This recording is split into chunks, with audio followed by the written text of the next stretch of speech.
이제 기출 문제집 같은 걸 이제 쭉 사서 이제 보기는 하는데, 기출 문제는 반드시 분석을 해야 됩니다. 기출 문제를 분석을 해야 되는 이유는요, 우리가 뭐 이론을 아무리 이제 열심히 공부해도 문제 패턴이 어떻게 나오는지 모르면 답을 맞출 수가 없죠. 지식만 많다고 해서 답을 잘 고른다 뜻은 아니에요. 예전에 제 수험생 중에서 이제 민법 공부하고 이제 하신 전 과목 공부를 같이 했는데, 민법 박사라는 수험생이 있었어요. 민법 기본서만 한 7권을 공부를. 민법 기본서를 7번 공부할 이유는요, 책을 너무 공부하니까 책이 너덜너덜해져가지고 계속 새 책을 사서 공부를 한 사람인데, 민법 박사라고 막, 그분 시험 치러 가서 1차에서 떨어졌어요. 개론도 50몇 점 나오고 이래 했습니다. 근데 의외로 민법이 40점밖에 안 나가 떨어졌어요. 왜 그러냐니까요. 알기는 잘 아는데 문제에서 이거 답을 고르는 게 사람이 시간이 너무 많이 걸리는 거예요. 왜 본인이 이제 이해한 것들을 다 접목을 시키려니까. 그래가지고는 안 되죠. 그러니까 그분도 제가 볼 때는요, 문제 같은 것들을 분석을 잘했으면 자기가 가진 지식 가지고 충분히 합격했는데 이론 공부만 너무 많이 하신 거예요. 우리는요, 이론 적당히 하고 문제 많이 풀고, 그러니까 이론은 적당히 하고 문제를 많이 푼 사람들은 합격 많이 해요. 이론 공부 많이 하고 문제 적게 풀잖아요. 이게 더 훨씬 잘 떨어져요. 어차피 우리는 답을 고르는 어떤 요령이 있어야 돼. 그죠? 그래서 이제 문제를 많이 접하셔야 됩니다. 근데 그게 처음에 기출 문제부터 이제 접하는 거죠. 왜? 배운 이론이 어떻게 출제되느냐 하는 패턴을 보기 위해서. 그 다음 구실감 어때요? 응용 문제 보는 거죠. 이제 강사들이 만든 이제 모의고사 문제 6회분 가지고 계속 이제 돌려보는데, 나중에 여러분들이 이래 보시면 돼요. 이론과 문제 공부할 때 있잖아요. 이론이 한 30이면 문제에다가 한 70을 쏟아야 돼요. 근데 대부분 공부하다 보면요, 이론을 알아야 문제를 푼다고 착각하세요. 그래서 이론 공부를 한 70 해버리고요, 문제는 30 하잖아요. 나중에 답을 못 골라내요. 그래서 예전에 어떤 분은 전설적인 얘기인데, 문제집만 그냥 모의고사 문제집만 한 7권 계속 풀어보고요, 시험장 가서 합격하고 온 사람이 있어요. 물론 이론 수업은 듣죠. 이론 수업 듣고 나서 개인적으로 복습할 시간이 없어가지고 문제집 가지고 계속 복습을 했던 거예요. 문제집 가지고. 제가 그랬어요. 시험장에 이제 그 합격하고 오시길래, 아니 이론 수업할 때 이제 몇 달 듣지도 않고 안 오더만 어떻게 합격했냐 이랬더니, 자기가 이제 같이 장사를 하고 계시니까 바빠서 못 왔는데 자기는 공부할 시간이 부족하다 보니까 이론 공부 배운 걸 이제 실제 기초로 해가지고 계속 모의고사 문제를 풀었다는 거예요. 근데 그걸 7권을 풀었어, 이제. 그런데 시험장 갔더니 다 자기가 한 번씩 본 문제들 해. 출제위원도 그렇게 머리가 막 아주 뛰어나가지고 새로운 문제를 창조를 잘 못해요. 어차피 거기서 거기야. 여러분들 나중에요, 그러니까 이제 문제를 많이 푸시는데, 제가 이제 부탁 말씀드릴 거는 기출 문제 있잖아요. 문제집 지금 사셨잖아. 그 특강을 하는 과목은 교수님들하고 같이 하면 돼요. 근데 저는 기출 문제 가지고 특강을 따로 하진 않아요. 그럼 본인들이 이제 개인적으로 이제 풀어보시는 건데, 가능하면 5월달까지는 마치세요. 책이 너무 두껍던데요. 그래도 5월달까지 기출문제 분석은 마쳐야 돼. 그래야지 7, 8월 가면 문제집이 새로 나오잖아요. 그럼 기출문제 보고 있을 시간이 없어요. 문제집이 실제 과목별로 이만큼씩 되는 것들을 하루에 수업할 때 100문제씩 풀어내야 되는데 다른 거 풀 여력이 없어요. 그러니까 기출문제집이 지금 빨리 나오는 이유는요, 빨리 분석하고 끝내라는 뜻이에요. 물론 기출문제 중에서 절반은 또 이제 문제집에도 포함되어 있는 경우도 있습니다.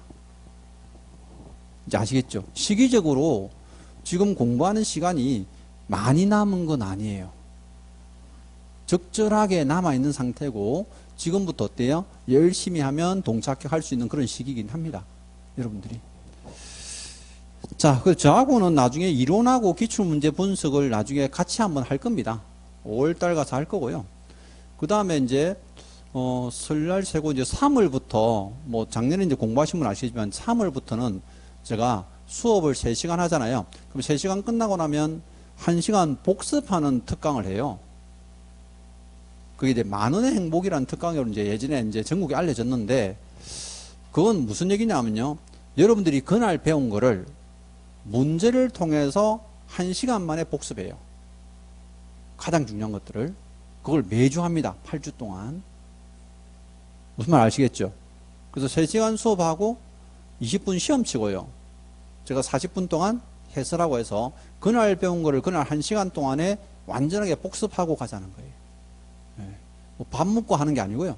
바로 수업 끝나고 바로 1시간 하고 가는 건데, 나중에 이제 관심 있는 분들 한번 들어보세요. 제가 볼 때는 그 수업을 듣고 효과를 많이 봐서 실제 3, 4월, 근데 지나면 5, 6월 되잖아요. 그럼 5, 6월 달에 점수가, 모의고사 점수가 많이 올랐다라는 분도 계시니까 나중에 집에서 복습할 시간이 없거나 아니면 자기 의지가 조금 부족한 사람들은 한번 해보세요. 자, 이제 책은 그만 팔고 이제 194페이지 봅니다. 부동산 거래 신고에 관한 법률은요, 기본적으로 6문제나 7문제 나옵니다. 6, 7문제. 근데 이쪽은 완벽하게 절차에 관한 부분이라, 절차법이다 보니까요, 이해를 요하는 부분이 80, 암기가 20, 이런 수준이에요.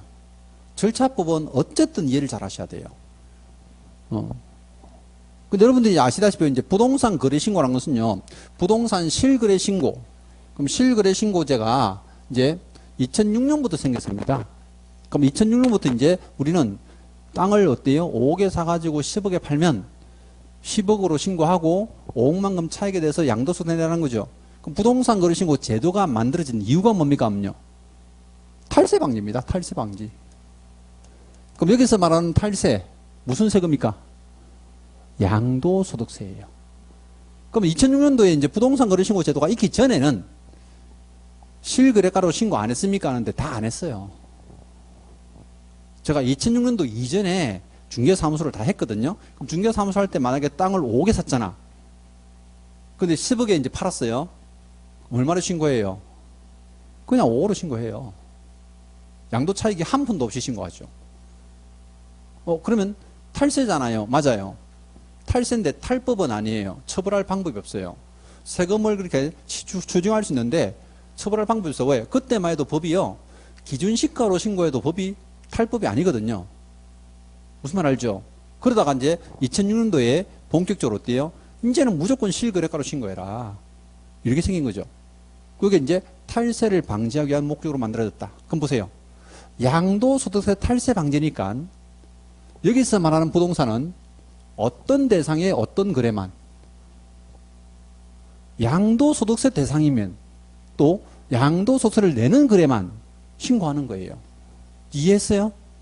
그래 이해하면요, 신고 대상은 틀릴 수가 없어요. 그래서 이제 우리 책에 보시면 지금 재정의 목적하고 용어증이 있지만 이게 참고적인 표현이고, 196페이지가 보세요.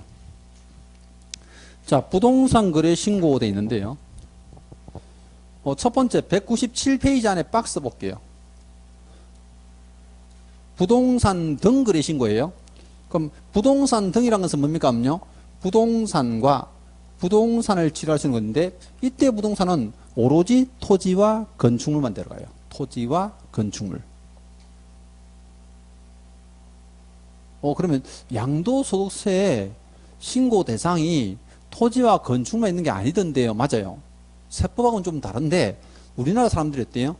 투기를 가장 많이 하는 부동산이 뭐죠? 토지와 건축물, 아파트 이런 거잖아. 그러니까 토지와 건축물이라는 부동산과 권리, 그럼 여기서 말하는 권리는 뭡니까? 토지를 취득할 수 있는 권리, 택지 분양권. 그러면 권리는 전부 다 무엇을 뜻한다? 분양권을 뜻하는구나. 건축물 취득할 수 있는 권리가 어때요? 아파트 분양권. 그럼 이렇게 이제 부동산 등의 거래 신고를 실제 합니다. 그거 보세요. 어떤 거래만 신고합니까? 어쨌든 양도소득세 이제 실제 대상돼야 되잖아. 그럼 토지와 건축물의 무슨 계약만? 매매 계약요. 근데 이 대상 가지고 시험에 몇 번을 출제하는데 보세요. 교환 계약, 임대차 계약, 전세 계약 이런 거 다 불어낸다니까. 너무 편하잖아, 문제가. 아니, 전세 계약이나 임대차 계약이 양도세 내요? 자체가 없잖아요. 이해했으면 다 맞추는 문제를 했어요. 근데 박사에 보니까 이제 법이 많죠. 법은 절대 외우지 않습니다. 제가 말씀드렸잖아. 중개사법 문제에서 다른 법 이름 잔뜩 나오잖아요. 도시개발법도 나오고 주택법도 나오는데 그거 절대 바꿔서 안 내요. 무슨 법률 나오면 어때요? 그런가 보다 하시면 돼. 근데 거기서 핵심이 뭐예요? 동그라미 기억 보세요. 부동산의 매매 계약이야. 근데 방금 제가 권리는 분양권이 했죠. 그럼 이 분양권 같은 것들은 무슨 계약합니까? 공급 계약. 그게 두 번째예요. 그럼 부동산에 관한 공급 계약을 하는데 여기서 말하는 공급 계약이 여러분 나중에 뒤에 가면 다시 나오는데 분양 계약을 공급 계약이라 불러요. 분양 계약. 우리 왜 아파트 분양권 사가지고 계약금 5천만 줬는데 피가 1억 붙었어. 그럼 피 1억 붙어가 팔면 양도세 내야 되죠. 그게 이제 분양계약도 신고하라 이거죠. 왜? 분양계약을 신고해줘야 나중에 사람이 팔았을 때 어때요? 얼마 남았는지 알 수 있을 거 아니야. 그럼 내가 이제 권리를 팔았어. 그럼 뭐예요? 분양권 입주권을 팔았다 그죠? 매매계약이죠. 우리가 분양권만 있는 게 아니고 어때요? 입주권도 있죠. 재개발, 재건축. 그러니까 그 법에 보면 도시 및 주거 환경 정비법도 있잖아. 법은 외우지 않는 건데 이제 이해를 하시라고요. 아, 그러면 분양권에 관한 분양계약을 하거나 또는 분양계약을 하지 않았다 하더라도 분양권은 분양계약 한 거고요. 입주권은 재개발 아파트 우리 입주권 있잖아요. 그럼 재개발 재건축 아파트에 관한 조합원들도 피 붙여서 팔아먹잖아요. 법인 붙여서 팔아먹나? 그게 뭐예요? 전매잖아. 이게 매매계약이 무슨 계약입니까? 전매잖아. 전매. 우리가 이해하는 거는. 그럼 전매계약 하더라도 양도소득세 내야 되니까 이런 것들은 신고해야 되겠다. 근데 보세요. 부동산을 가지고 출자하면요. 이거 뭐라 내냐면 임목, 공장재단, 광업재단 이런 거 낸다니까요. 왜? 우리 중개대상물하고 연결되는 것처럼 보이잖아요. 중개대상물은 토지, 건축물, 임목, 공장재단, 광업재단이죠. 지금 무슨 뜻인지 알죠? 근데 부동산 거래시고 대상물은 준부동산 들어간다 안 들어간다? 안 들어가잖아요. 여기 이제 준부동산을 이제 늘 쓰고요. 출자하시는 분이. 또 계약은 오로지 매매밖에 없잖아요. 이 공급계약도 매매계약이거든. 그럼 오로지 매매계약밖에 없는데 전세, 임대 이런 건 자꾸 낸다니까요. 그럼 보세요. 이 제도를 만든 취지를 알면 저건 틀릴 수가 없어. 실제로. 그러니까 시험에 날 때요. 암기해서 출제하는 것 같지만 문제를 자세히 분석해 보면 이 사람이 이 절차를 얼마나 이해했느냐 하고 출제하는 거예요. 자, 그래 보시고 그 다음에 부동산 거래 신고 절차를 봅니다. 절차는요. 첫 번째 신고를 언제까지 합니까? 저 박스 밑에 쌍으로 3번 가보세요. 신고 기한되어 있죠? 언제까지요? 계약일부터 30일인데 보세요. 지금 우리 책에는 신고 기한 있고 신고 관청이 있는데 왼쪽 페이지 한번 보세요. 신고 의무자라고 되어 있죠.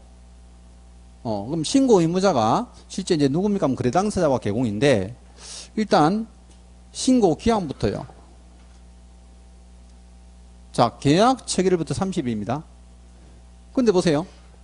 30일을 60일이나 아니면 90일 이렇게 바꿔내는 출제는 암기 문제잖아요. 근데 그렇게 잘 안 내요. 어떻게 바꿉니까? 하면요. 잔금 지급일부터 30일 이랬다니까요. 그럼 이거는 이제 이해를 해야 되는 부분이잖아요.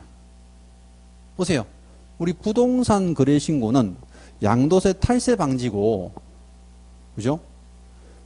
잔금을 지급하고 나서 만약에 실제 신고하라면 이 문제가 생겨요. 어떤 문제가? 등기하는 데 문제가 생긴다니까요. 우리 보세요. 등기법 여러분 배우시잖아. 그럼 등기할 때 우리가 요거 언제까지 등기해야 돼요?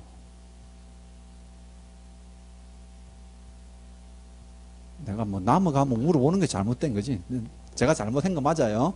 예, 맞는데 잔금 지급하고 나서 어때요? 60일 안에 등기하셔야 돼요. 물론 취득세도 언제까지 내면 돼요? 잔금 지급하고 60일 안에 취득세 내면 됩니다. 근데 만약에 이제 이걸 잔금 지급일부터 해놓으면 어때요? 절차를 거꾸로 갈 수도 있잖아요. 왜 60일 이내라고 돼 있으니까 보통 잔금 지급하면 다음날 등기하러 가잖아, 사람들이.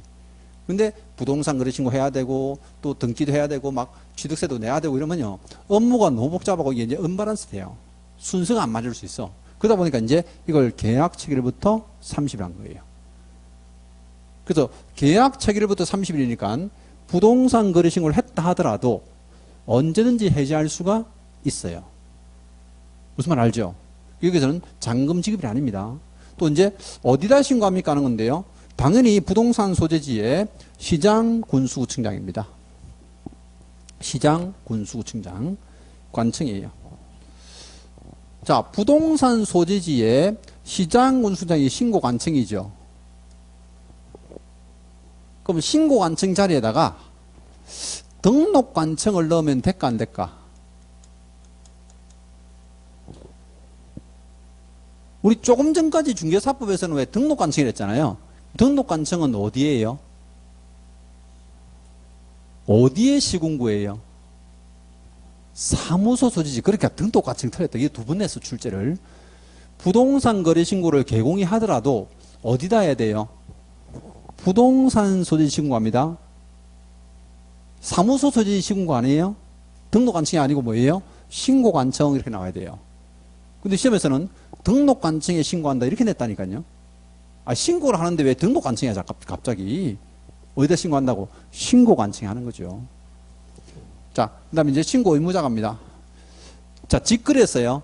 무슨 얘기냐면 개공이 없습니다. 왼쪽 페이지 볼게요. 왼쪽 페이지. 자, 신고 의무자 원칙은 거래당사에 있는데요. 그 동그라미 기억은요. 매도인과 매수인. 자, 매매 계약이니까 항상 거래당사 뭐예요? 매도인과 매수인이에요. 매도인과 매수인이 손잡고 신고해야 돼. 그 조문에 손잡고 있어 없어? 있죠. 공동 써놨잖아요. 공동. 공동 신고합니다. 근데 이제 공동 신고할 때요. 나중에 이건 아실 건데 서류를 공동으로 내는 거 아니고 공동으로 서명 날인하고 신고한 거예요. 근데 만약에 이거 매도인 매수인 중에 한 사람이요. 일방이 국가등이에요. 그럼 국가등이 어때요? 단독 신고해야 돼. 그럼 단독 신고를 공동으로 낸다 그죠? 조심해야 돼요. 거기 보시면 지금 자, 동그라미 D급 보세요. D급. 거래 당사 중 일방이 국가, 지방자치단체, 법 이름 다 떼놓고요. 공공기관, 지방직영기업, 지방공사, 지방공단 전부 다 국가 등이 신고해야 된다 돼 있죠. 그럼 시험 지문은 간단해요. 자, 거래 당사자 중에 일방이 국가 등인 때에도 공동 신고해야 된다 이래 낸다니까요. 시험 지문은 간단해. 그럼 여러분들이 볼 때 어때요? 공공기관 또는 지방공사 이런 거 나오면 어때요? 아, 국가 등이구나 생각하면 돼요. 등 붙인 게 이제 그 지자체에 있는 사람들을 다 포함하니까 국가 등 이렇게 해요. 또 그 위에 동그라미 니은 보세요. 거래 당사 일인이 부동산을 거부하는 때는 돼 있죠. 그럼 부동산 거래 신고하러 가자 했더니 매도인이 거부해. 그럼 못합니까? 할 수 있다는 거죠. 매수인이 어때요? 단독 신고하라는 거예요. 그럼 이건 마찬가지예요. 시험에는요. 단독 신고할 수 있다 없다? 있죠. 근데 없다라고 낸다고요. 아, 그럼 여기서는 이제 간단합니다. 직거래했을 때는 거래 당사자가 공동 신고하는 것이 원칙인데 일방이 국가 등이면 국가 등이 단독 신고하고 일방이 신고를 거부하더라도 단독 신고할 수 있다는 거예요. 그 대부분 뭐 매도인들이 거부하는 이유는요. 양도세 안 내려고 자꾸 다운 계약 쓰자고 많이 요구해요. 그럼 매수인 보고 어때요? 그냥 니 혼자 하라 이거야. 그죠? 자, 그 다음 두 번째입니다. 개공. 그럼 개공이 만약에 중개했다면 어때요? 개공이 단독 신고입니다. 아, 이거 답으로 몇 번 냈어요? 개공은. 그럼 거래 당사자와 공동 신고한다면 무조건 X입니다. 이건 공동 신고 아니에요? 단독 신고입니다. 그래서 거기 이제 동그라미 기억 보시면 개업공사가 거래계약서를 작성 교부한 때는 거래 당사자 국가 등이 아닌 개공이 반드시 신고해야 된다. 니은에 주의할 거 써놨죠? 이건 주의할 거 써놓은 이유가요. 거래 당사자는 신고 의무가 없다는 거죠. 아예. 근데 요거는 이제 시험에 어떻게 냈냐 한번 보세요. 개업공사가 거래계약서를 작성한 경우에 거래 당사자가 부동산 거래 신고를 하였다면 개공은 신고할 필요가 없다. 뭔가 그럴싸하죠. 무조건 X야. 개공이 계약서를 적었으면 반드시 누가 해야 돼요? 개공이 해야 돼. 거래 당사자는 신고 의무 자체가 없고요. 신고할 수도 없어요. 이 사람들은. 그래서 이제 요거 의무자는 그거 조심하고. 그 다음에 이제 개공이 만약에요. 공동중개했죠. 그 밑에 디귿입니다. 디귿. 그럼 공동중개라는 건 무슨 뜻이에요? 개공이 여러 사람이죠. 그때는 어떻게 신고합니까? 없요? 당연히 공동신고해야 돼. 개공 이름 다 적어야 돼요. 근데 개공이 또 한 사람이 거부 안 해요. 그럼 어떻게 하면 수 있다? 단독 신고할 수 있습니다. 그럼 보세요. 여러분들이 거부라는 글자가 나오면 전부 다 단독 신고 어때요? 할 수 있다고 하면 돼요. 그럼 단독 신고 할 수 없다면 틀렸잖아. 할 수 있는 건데. 이건요, 세금을 추징하기 위한 절차에 관한 부분이다 보니까 어쨌든 한 사람이라도 어때요? 신고를 빨리 해줘야지 어때요? 세금을 제대로 부과한다는 거죠. 그런 의미에서 얼마든지 단독 신고가 가능합니다. 자, 기본 절차에 관한 부분은 이런 내용이고요. 그 다음에 이제 부동산 거래 절차를 봅니다. 198페이지 보면요. 제일 위에 타법령상 제도와의 관계는 조금 이따 하고 2번 단락에 부동산 거래 신고 사항 및 제출 서류도 있는데요. 요거 볼게요. 신고 사항은 좀 이따 보기로 하고요. 신고 사항 따로 보셔야 돼요. 그래서 이제 201페이지인가? 202페이지 한번 보세요.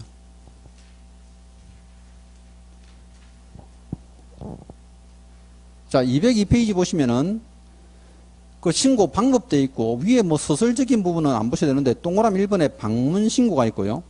동그라미 2번에 전자적 신고가 있고 3번에 보면 부동산 거래가 관련 정보 시스템에 대한 신고 간주되어 있는데 그럼 세 가지 방법으로 신고 가능한데요. 보세요. 지금 신고는 이런 뜻입니다. 거래당사자가 직거래했잖아요. 공동 서명날인하고요. 제출할 때는 어때요? 일방에 제출합니다. 종이 한 장 내는데 여러 사람 갈 필요 없잖아요. 근데 공동으로 뭐는 해야 돼? 서명날인 하셔야 돼요. 그럼 국가 등이 만약에 신고한다면 국가 등 단독인가 단독 서명날인 하죠. 여기다가 공동 서명날인 내낸다니까요. 지금 무슨 뜻인지 알죠? 서식을 항상 혼자서 갖다 내면 돼요. 그 방문 신고할 때 그러는데 그거 보시면 지금 203페이지 한번 보세요. 자, 쌍갈 이번에 대리인에 한 신고되어 있는데요. 제목을 바꿀게요. 대리인에 의한 신고 안 돼요. 지금 우리나라는. 원래 됐는데 그 폐지하고요. 바꿨단 말이에요. 뭐로 바꿨냐면요. 이거 신고서 제출 대행으로 바꿨어요. 원래 대리인 신고 조문을 이렇게 바꿨습니다. 바꾼 지 제법 됐는데 지금 제목을 그렇게 계속 쓰고 있네요. 신고서 제출 대행요.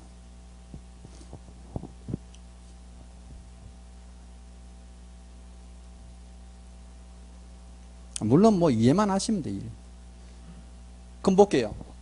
대리인 신고하고 신고서 제출 대행하고 어떻게 다른 걸까요?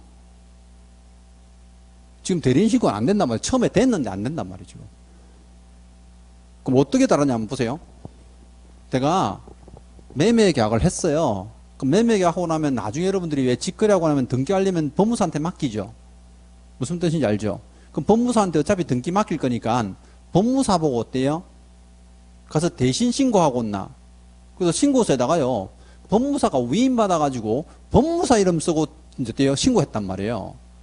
이러니까 법무사들이 전부 다 장난을 쳐 이거. 매도인하고 결탁해가지고 다운 계약서 써가지고 전부 다 이제 어때요? 이게 문제가 생기는 거예요. 그래서 대리신고를 전부 다 삭제시켜 버렸어요. 그럼 삭제시키고 어떻게 합니까? 하면요. 요건 제출을 대행하게 돼 있습니다. 거래한 위임에게 대행받아가지고. 밑에 대행할 때 어때요?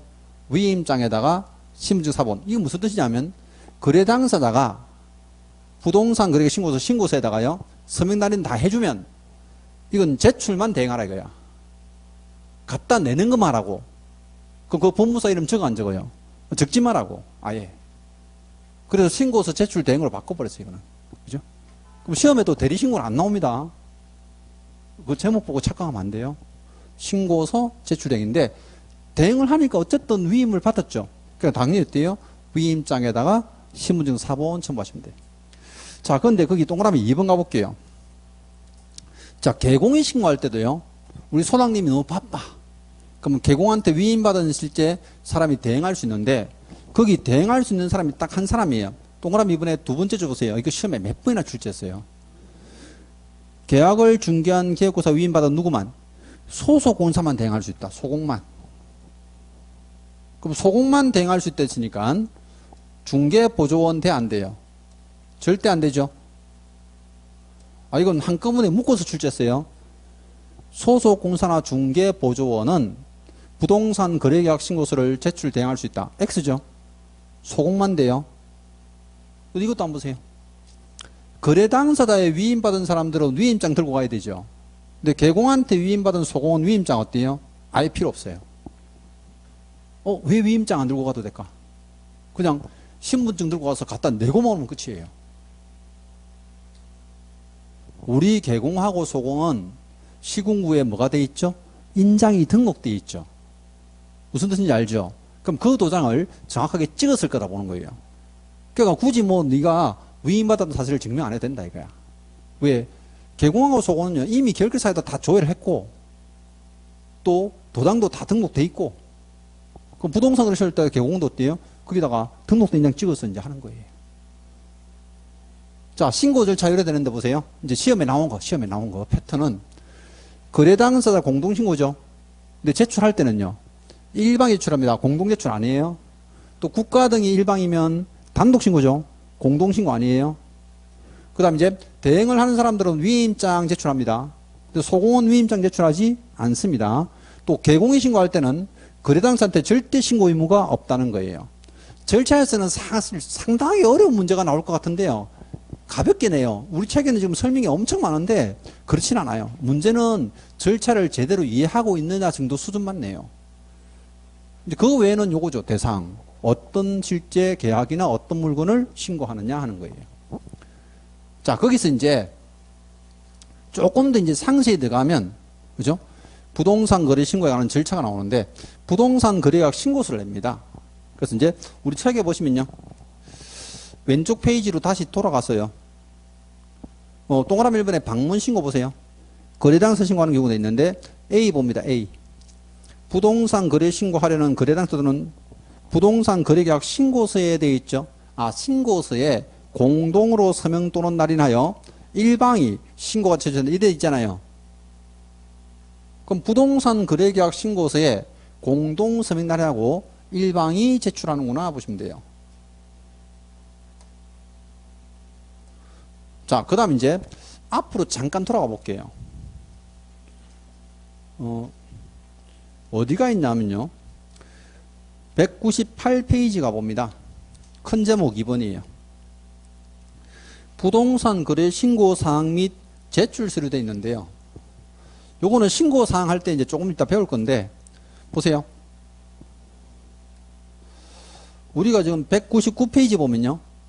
법인이 주택의 거래계약책이라는 거 되어 있죠. 그럼 주택을 실제 매수하는 법인들은 이거 내야 돼요. 주택 자금 조달 및 이제 이용 계획서요. 그럼 개인이 주택을 사더라도 조건이 있지만 어쨌든 조건은 좀 이따 볼 건데요. 주택 자금 조달 계획 및 입주 계획서 내야 돼요. 왜? 아파트 투기를 막으려고 하는 거예요. 그럼 아파트를 만약에 매수하는 사람이 있으면 법인이든 개인이든 어때요? 자금 조달 계획서를 내래. 그거 네 돈 어디서 났냐 이거야. 무슨 돈으로 아파트 사냐 이거야. 근데 쭉 내려가서요. 싼 걸로 4번 가보세요. 실제 거래가격 다음 금액인 토지 돼 있잖아요. 그러면 토지를 사는 사람도 일정한 조건이 있지만 토지 자금 조달 계획 및 이용 계획서 내야 돼요. 이거를. 그럼 우리나라 사람들이 보세요. 제일 많이 투기하는 부동산이 아파트 하면 토지잖아. 그죠? 그럼 여기에 상가 있어 없어요? 없죠. 그럼 내가 만약에 100억짜리 상업용 건축물을 내가 매수합니다. 그럼 자금 조달 계획서 제출한다 안 한다? 안 해요. 오로지 뭐만? 주택과 토지만요. 그러면 부동산 거래 신고하는 사람이요. 이게 자금 조달 계획서하고 부동산 신고서를 같이 내는 거예요. 근데 생각해 보세요. 자금 조달 계획서나 입주 계획서 또는 토지 취득 자금 조달 계획서 입주 이용 계획서를 누가 작성해요?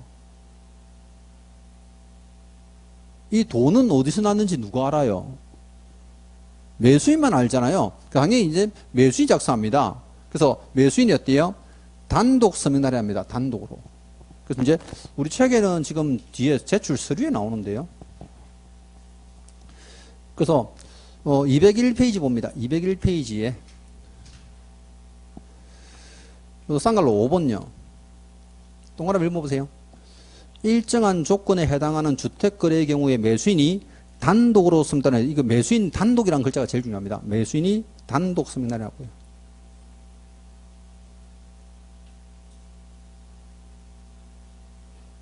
토지도 마찬가지입니다. 또 토지도 뒤에 나오긴 하는데 토지도요. 단독 서명합니다. 이거 공동 서명날인 두 번 됐어요. 공동이 아니고. 사실 매도인은 매수인이 돈이 어디서 났는지 궁금해 안 궁금해? 또 궁금할 수도 있지 않을까? 그러면 안 된다니까. 공부할 때는. 매도인들은 어때요? 그냥 팔고 가면 끝이니까. 근데 국가에서 이 사람 돈이 어디서 났는지 알고 싶다 이거죠. 근데 보세요. 이게 매수인이 단독으로 서명을 하는데 이걸 부동산 거래약 신고서를 만약에 개공이 낸다면 개공이 내는 신고서에 첨부해야 되잖아요. 이거 첨부를 해야 돼. 무슨 말 알죠? 근데 개공이 내 돈 어디서 났는지 보는 게 어때요? 싫어요. 그럴 수 있잖아요. 그럼 싫으면 어떻게 합니까? 분리 제출을 할 수 있습니다. 근데 별도로 제출할 수 있는데 이거 언제까지 내야 됩니까? 쭉 내려가셔가지고요. 201페이지 제일 밑에 동그라미 4번입니다. 동그라미 4번. 자, 법인 또는 매수인이 법인 신고 또는 자금조달 입주 계획서를 부동산 신고서와 분리하여 제출을 힘하죠. 이때는 언제까지? 계약일부터 30일입니다. 30일. 우리 부동산 거래 신고 언제까지 하는데요? 똑같네. 계약 체결부터 30일. 그러면 부동산 거래 신고 하는 날, 그죠? 그까지는 내주시라 이거죠.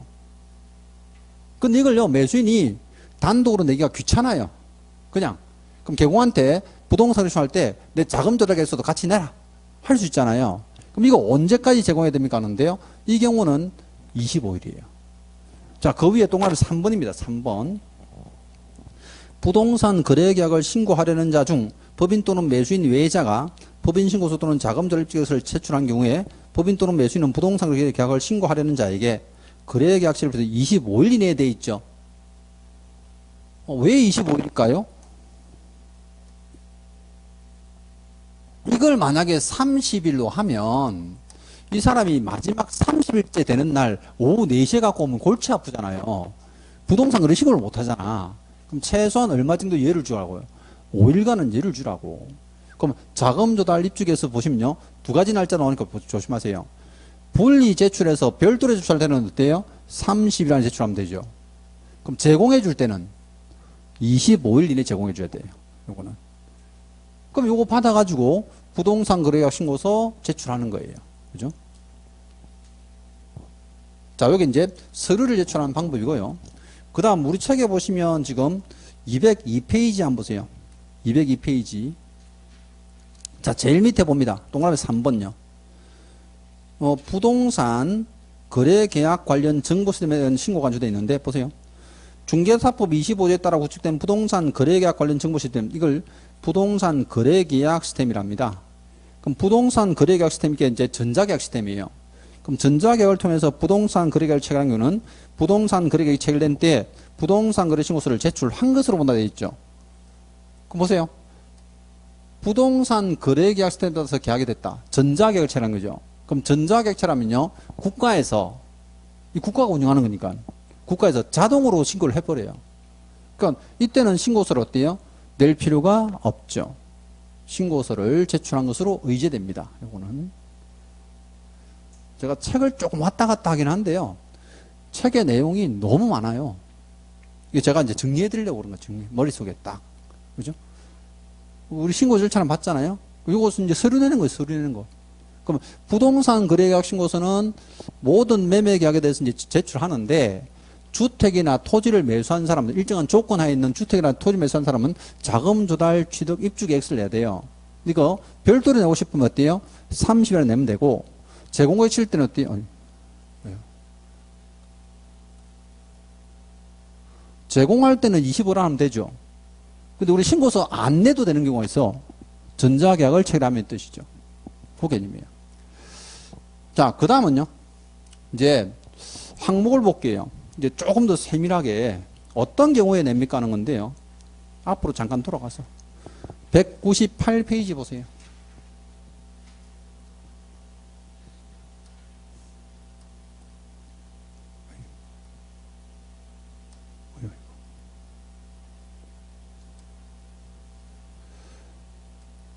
자, 198페이지 보면요. 거기 지금 신고 항목 있죠. 신고사항 외우셔야 돼요. 근데 신고사항 외우는데 이것도 암기표를 보면 이제 암기 방법을 써놨어요. 암기표에는 14페이지 제일 밑에 있습니다. 14페이지.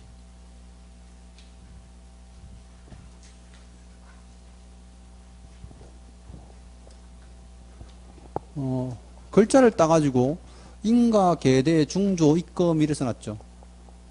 밑에 암기 요령 보니까 좀 험악하죠. 인가에 계대가리 중의주 하니까 입금해라 이래 써놨죠. 근데 외울 때는 조금 어때요? 뭐 이제 글자를 외우다 보니까 재밌기도 하고 그냥 인가에 계대가리는 중의주 하니까 입금해라 이제 했어. 근데 인자가 먹고 이러면 이제 골치 아프죠. 신고사항은 가끔 단독 문제 내긴 해요. 신고사항. 근데 지문으로 가끔 내기도 하죠. 이제 인자는 뭐예요? 인적사항. 그죠? 두 개입니다. 거래 당사자 인적사항하고요. 위탁 관리인데 지금 198페이지 박스 안에 볼게요. 7번 보세요. 동그라미 7번. 이거 최근에 추가된 거예요. 자, 매수인이 국내에 주소 또는 거소를 두지 않을 경우 괄호 안에 보세요. 매수인이 외국인인 경우로서 외국인 등록을 하거나 국내 거소 신고를 할 경우는 체류기간 만료일이 잔금일부터 60일 이내 경우를 포함한다 되어 있죠. 위탁관리인 인적사항. 뜻은 이겁니다. 외국인이 지금 국내 살지 않아. 근데 이 외국인이 매수인이야. 그럴 수 있죠.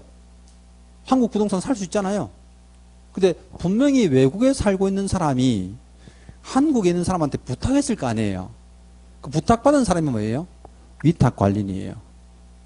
그럼 그 외국인의 인적사항도 적어야 되지만 위탁받은 위탁관리인도 어때요? 당신 인적사항을 정확히 적으라는 거죠. 성명, 주소, 주민번호 이거 다요. 그럼 인적사항이 두 개인 거 아시겠죠? 자, 그 다음은 이제 보시면요. 가격입니다. 실제 거래가격. 실거래 신고니까 가격 정확히 읽고. 그 다음에 이제 계자는 날짜입니다. 계약일, 중도금 지급일, 잔금 지급일. 자, 대자는요. 거기 보시면 지금 동그라미 3번, 4번 있죠. 3번, 4번 합쳐놓은 거예요. 뭐라고 합니까? 대상부동산. 그럼 대상부동산의 뭐 종류, 소재지, 면적 이거 안 해도 돼요. 대상부동산을 정확히 적는구나 이러면 돼. 그 다음에 중자는 어때요? 여러분 중자 배울 때 조심해야 돼요. 개공 아니에요. 중개사무소예요. 그럼 중개사무소의 등록사항과 개공인증사항이 다 들어가야 돼. 이거는. 자, 그래서 이제 거기 보시면 동그라미 8번에 나와 있는데 그 기억은 개공인증사항이잖아요. 오른쪽 제일 위에 보세요. 니은은 개업공사 법제 구조에 따라 개설등한 중개사무소의 상호 전화부 소지. 중개사무소를 다 어때요? 기재를 해라는구나. 중개사무소. 자, 그 내용이고. 자, 조자는 조건 또는 기한입니다. 거기 이제 우리 교재에서는 6번에 6번 계약의 조건 또는 기한이 있으면 조건 또는 기한을 적으라 되어 있고요. 여기까지가 신고사항이에요. 공통신고사항. 근데 보세요. 입금이라고 하지만 입금은 뭡니까? 입주계획이나 이용계획이 있고 자금조달계획이 있어. 이거 이런 거죠. 그럼 보세요. 나눠지는 게 인가, 계대, 중조 요거 6가지는요. 부동산 거래계약 신고서에 적는 거고 입주계획, 즉 자금조달계획이나 이용계획은요. 자금조달계획서에 적는 거예요. 지금 무슨 뜻인지 아시겠어요? 그러면 여기 있는 항목은 부동산 거래계약 신고서에 적으니까 별도 서식이고요. 별도 서식. 근데 이제 여기 있는 항목은 어때요? 또 따로 된 서식이에요. 그럼 서식을 2장 내는 거예요. 근데 이제 자금 조달 이용 계획서를 어떤 경우에 냅니까 하는데요. 그게 199페이지에 쌍괄로 2번부터 있어요. 자, 보세요. 주택을 매수하느냐, 그죠? 토지를 매수하느냐요. 그러면 주택을 매수를 하는 사람이 이제 내는 건데 여기서 국가 등은 제외예요. 보세요. 지자체에서 이제 아파트를 한 10개 사요. 근데 부동산 거래신고 하는 곳에 가서 어때요? 네 돈 어디서 났노? 이러면요. 세금이다, 세금. 그럼 국가 등이 아파트 매수하는데 너 돈 어디서 났노? 물어볼 필요가 없죠. 그래서 국가 등은 제외입니다. 그죠? 자, 그리고 이제 주택을 매수하는 사람, 이래 보세요. 여러분들 이제 개념을 찾아야 돼. 주택은 사람이 사는, 거주하는 곳이잖아요. 그럼 이거 분류할 때 어떻게 하면요? 사람으로 분류해요. 그럼 우리 민법에서 사람 분류할 때 어떻게 하죠? 법인이냐, 법인 외자냐 이러죠. 그럼 나중에 토지는 사람이 사는 곳이 아니잖아요. 그럼 토지를 어떻게 분류합니까? 지역으로 구분해요. 비싼 땅이냐, 싼 땅이냐. 주택은 사람으로 구분한다, 그죠? 뜻은 아시겠죠? 그럼 법인이 만약에 주택 매수할 때는요, 무조건 어때요? 법인 신고서라는 현황을 밝혀야 되고 상대방 관계를 밝히셔야 돼. 근데 여기 잘 보세요. 법인은 지금 법인 신고서를 제출하는데 금액이 있다, 없다? 없죠. 무슨 말 알죠? 그럼 법인이 주택을 매수할 때는 어때요? 모든 주택이에요. 금액하고는 아예 무관합니다. 그럼 나중에 여기다가 6억 이상 나올 때 조심해야 돼요. 그럼 법인은 모든 주택을 매수할 때마다 뭘 내야 돼요? 자금 조달 이용 계획서를 내야 돼요. 근데 그걸 적는 서식이 법인 신고서예요. 그럼 상대방과의 관계는 왜 밝히랍니까? 이건 여러분 시험에 나온 적은 없는데 이런 거예요. 법인이 만약에 주택을 매수하는데 매도자가 법인 대표자야. 좀 이상하죠? 또 주택이 이제 실제 법인이 매수하는데 상대방 매도자가요. 실제 다른 법인인데 대표자가 둘이 같아. 이 좀 이상하죠? 이런 식으로 편법 써가지고요. 투기를 한 사람들이 워낙 많다는 거죠. 그래서 이제 상대방과 어떤 관계에 있는지, 여기서 상대방은 매도인이잖아요.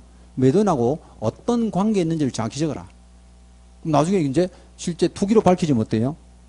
부동산 그런 식으로 자체를 안 받아버리니 취급 필증 안 주는 거지. 그때부터 이제 뒷조사 들어가는 거죠. 무슨 말 알죠? 근데 우리가 신고할 때는 조심할 게 금액 불문이란 거예요.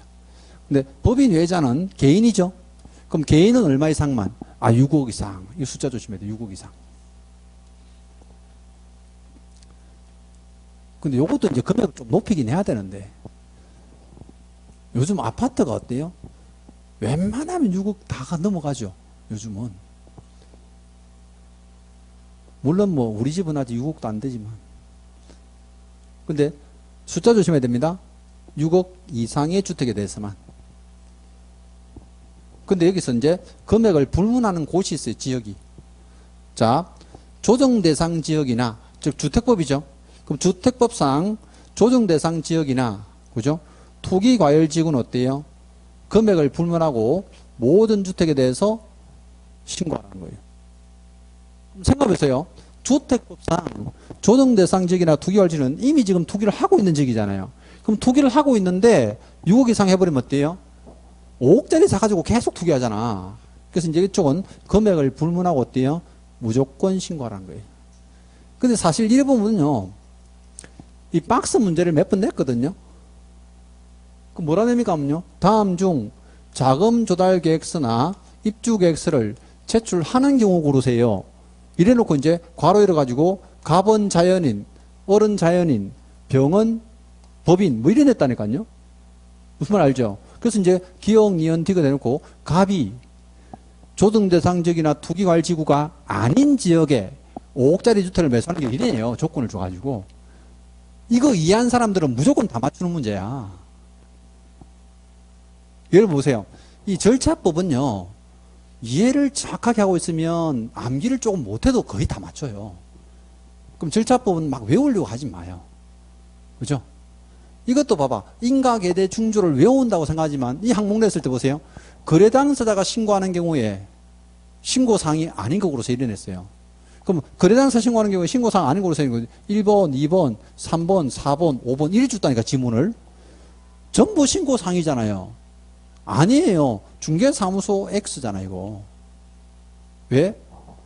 거래 당사자가 신고한단 말은 개공이 있다 없다? 없다는 얘기잖아요. 그게 중개사무소가 그때 정답이 있단 말이에요. 그러니까 이것도요. 절차를 이해했느냐 못했느냐 문제잖아요. 단순 암기를 했느냐가 아니고. 그러니까 절차법은 그런 패턴으로 문제를 내요. 이것도 마찬가지야. 주택을 매수할 때는 못해요? 법인은 금액 불문한다. 그럼 개인은 6억 이상이다. 근데 개인이 만약에 투기과열지구나 조정대상지구는 어때요? 금액을 불문하고 모든 주택에 대해서 신고한다. 자, 이렇게 이제 이해하시고요. 토지 갑니다. 토지. 토지는 지금 그 싼 걸로 4번입니다. 토지는 제가 이제 뭐로 나눈댔어요? 지역별로 나눈대, 지역으로. 그럼 지역이요. 수도권 등 지역이 있고 이외 지역이 있어요. 근데 여기서 수도권 등 지역 조심해야 돼요. 그럼 선생님 서울하고 경기도 얘기합니까? 거기만 포함된 게 아니고 실제 광역시하고 세종시 포함이에요. 거기 보세요. 지금 그 박스 안에 잠깐 보세요. 박스 안에. 자, 수도권 등에 소재하는 토지의 경우 돼 있죠? 자, 1억 원 돼 있는데요. 수도권 등이란 수도권 정비기업들은 수도권과 광역시 돼 있죠? 또 세종 특별자치시 돼 있죠? 포함이에요. 그럼 광역시 포함이니까 울산 포함이죠? 세종시 포함이죠? 근데 선생님 광역시에 인천광역시는 제외를 써놨는데요. 인천광역시는 수도권에 들어가 있기 때문에 광역시에서 제외한다는 거예요. 어차피 인천도 포함이에요, 그러면. 그죠? 어쨌든 수도권 등에 대해서는 구분 잘 하시고, 그럼 수도권은 얼마 이상요? 1억 원 이상. 1억 원 이상 되는 토지. 그런데 만약 그러면 1억짜리를 1억 이상이니까 1억도 포함이죠. 울산에 1억짜리 땅을 사는데 동생하고 나하고 5천만 원씩 내서 샀어. 지분으로 매수하는 거죠. 그럼 지분 매수는 신고 안 합니까? 하면요. 무조건 신고해야 돼. 이거 지분 거래는 어때요? 금액 불문이에요. 그게 이제 그 위에 있습니다. 위에. 그죠? 그 동그라미 1번에 방금 그 괄호 보세요. 1억 원 뒤에 괄호. 지분으로 매수하는 경우는 거래가 불문한다 써놨죠. 불문한다가 금액 불문이에요. 그러면 5천만 원씩 5천만 원씩 내가지고 1억짜리 땅을 사도 어때요? 신고하라 이거야. 지분은 금액 불문하고 다 신고하라. 그 뜻이죠. 그 다음에요. 이제 이외 지역은 그럼 수도권 등 이외 지역은 토지가 얼마짜리입니까? 하면요. 여기도 6억 이상이에요. 그 밑에 이제 동그라미 2번입니다. 근데 얘는 이 6억이란 금액이요. 지분 포함이에요. 이러니까 이제 짜증나는 거죠. 그럼 보세요. 제가 울산 광역시는 수도권이잖아요. 광역시니까. 맞죠? 근데 제가요. 경주시 땅을 사요. 경주시 땅이 10억짜리야. 그럼 6억 이상이죠. 그럼 내가 당연히 자금 조달 계획서 내야 되죠. 근데 동생하고요. 5억씩 내가지고 땅을 사요. 그럼 자금 조달 계획서 낸다 안 낸다? 안 내요. 지분도 얼마일 때만 6억일 때만 한단 말이에요. 6억일 때만 지분도. 그럼 땅값이든 지분이든 모두 얼마 이상일 때만 6억 이상일 때만요. 그럼 지분으로 매수하는 경우를 포함해서 써놨잖아요. 그 위하고 다르죠.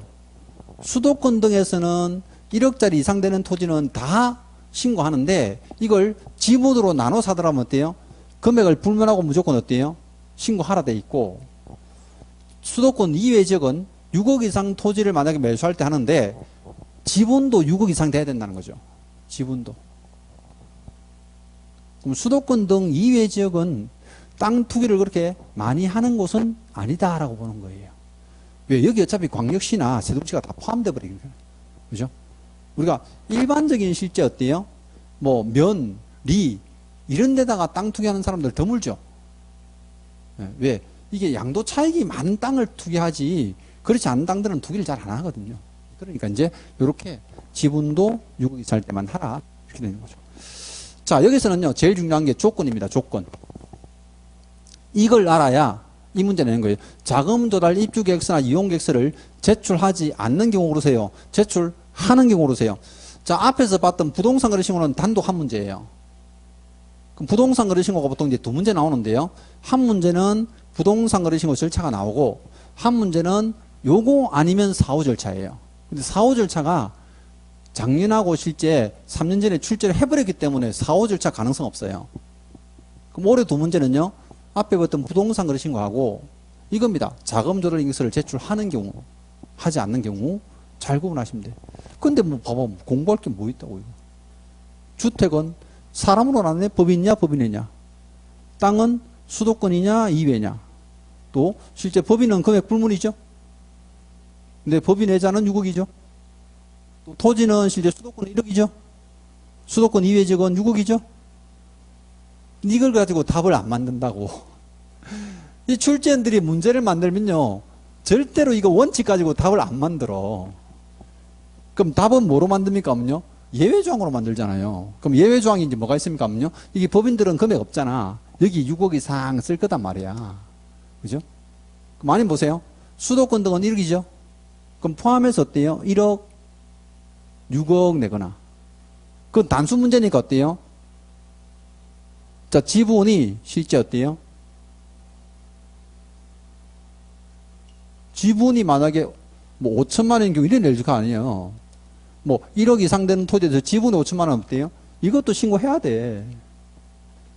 그 예외조항을 분명히 낼 거단 말이에요. 그래서 여기 투기과열지구나 조정대상지역은 몇 번이나 출제했어요.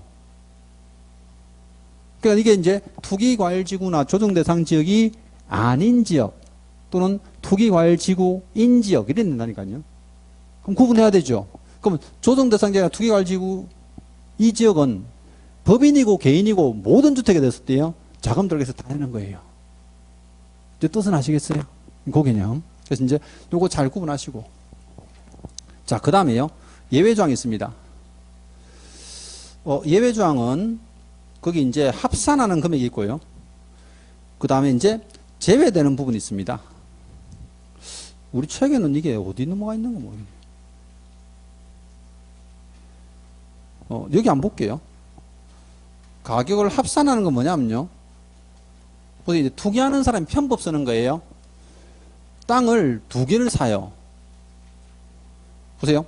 매수하는 토지가 2 이상인 경우 돼 있죠.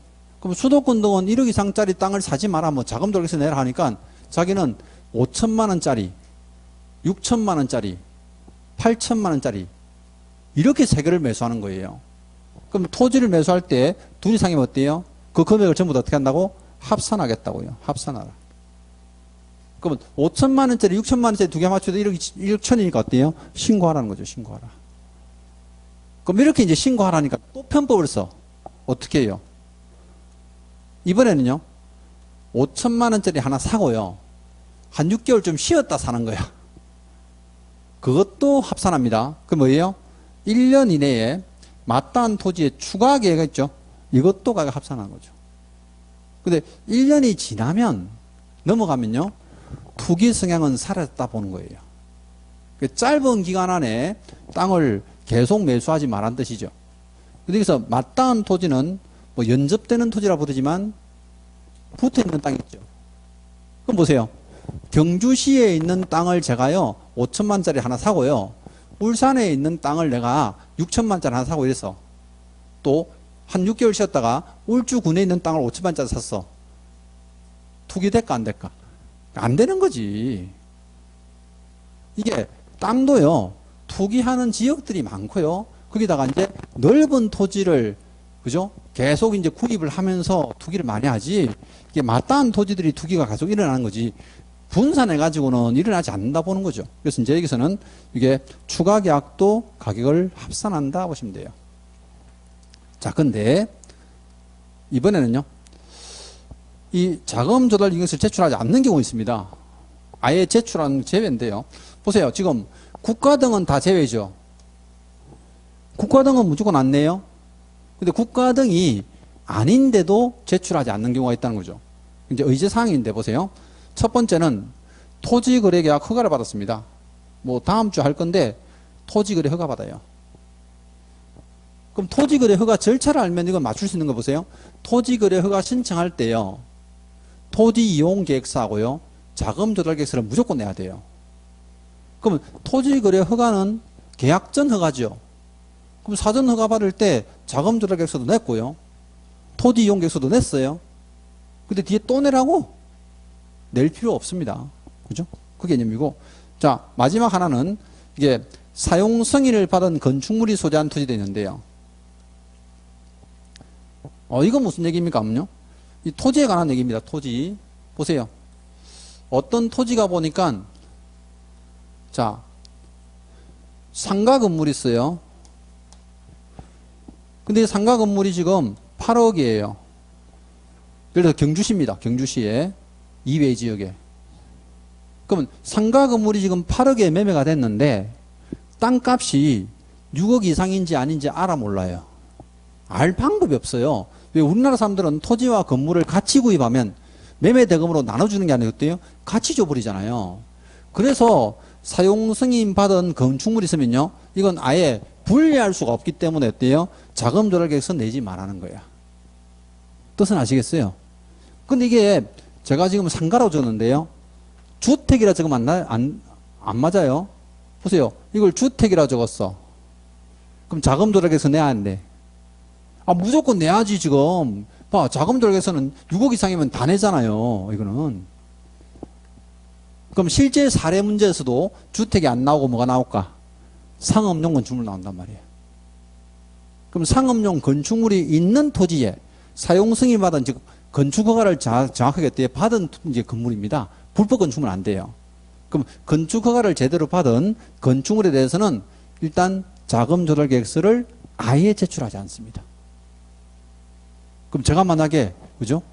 어떤 연예인들처럼 막 2천억짜리 상가 건물 샀어. 그럼 2천억 어디서 났는지 물어본다, 안 물어본다? 안 물어본다니까요. 자금 조달 계획서 자체가 필요 없어요. 그죠? 2천억 있으면 좋겠다, 그죠? 그냥 바람일 뿐이지. 자, 아무튼 이제 요거 자금 조달 이용 계획서 제출하는 경우 이제 잘 기억하시고요. 그래서 이제 이 정도 되면 뭐 두 문제 정도는 충분히 맞추는데 마지막 하나만 챙길게요. 그게 우리 책에는 지금 201페이지 봅니다. 201페이지.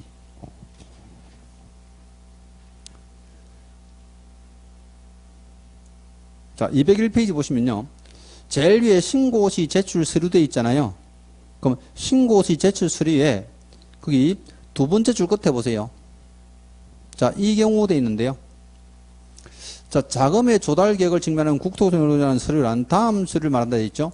그럼 자금 조달 입주 계획서의 제출을 기준으로 주택 취득에 필요한 자금 대출이 실행되지 않거나 본인 소유 부동산의 매매 계획 체결되지 않은 경우 항목별 금액 증명이 어려운 경우는 그 사유서를 재첨부해야 된다 돼 있는데 절차가 중요한 건 아니고 지금 책에 빠져 있는 게 뭐였냐면요. 이거 자금 조달 계획을 이제 증명하는 서류예요. 그럼 일반적으로 내가 주택을 매수하면요. 자금 조달 입주계획서 내면 되잖아요. 근데 투기과열지구에서만 그 자금이 어디서 났는지 증명서류까지 내라는 거예요. 그 박스 안에 있는 게 증명서류들이에요. 전부 다. 외우진 않습니다. 요거는 이제 간단합니다. 여러분 이해할게요. 자금 조달 증명서류를 제출하는 경우는 어떤 경우만? 투기과열지구에서만. 요거예요. 그럼 내가 만약에 주택을 매수하는 경우는 자금 조달 이용 계획서는 조건에 따라 내는데 자금 조달 증명서류가 포함되냐 안 되냐 이거죠. 그럼 자금 조달 증명서류는 어떤 경우만? 투기과열지구만. 그래서 이제 그 위에 국토교통부 영어로 정하는 서류 이제 쓰는 거예요. 투기과열지구에서만 하고 써야 돼요. 투기과열지구에서만. 근데 우리 책에는 지금 법 조문에는 안 적어놓고요. 200페이지 보세요. 책에 200페이지. 왼쪽 페이지에 그 아래 표 보입니까? 표. 표에 보면 굵게 지금 표시해 놓은 거 있죠. 자금 조달 증명서류 어떤 경우만 써놨어요? 투기과열지구만 이랬어요. 투기과열지구만.